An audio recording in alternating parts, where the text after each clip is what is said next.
Həzrət Peyğəmbər qapını döyürdü, xanım Zəhradan icazə alırdı, orada namaz qılırdı. Soruşdular ki, ya Rəsulallah, haradaydın? Deyirdi, Fatimənin evində. Niyə orada ibadət edirdin? Deyirdi, buyutun əzinəllah ənturfə və yüzkərə ismullah. O evdəndir və orada Allah mənim tez səsimi eşidir. Mənim işim çox müşkilə düşəndə gedib Fatimənin neynərəm? Evində namaz qılaram, Allahdan isticabətini istərəm. İmam Hadi əleyhissalam, bir dənə də İmam Zamanın qısa hərəsindən bir dənə hədis var.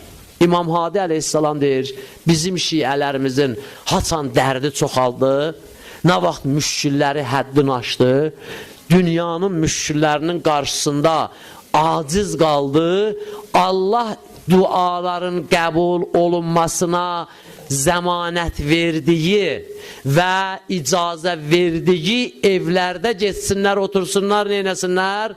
Dua eləsinlər.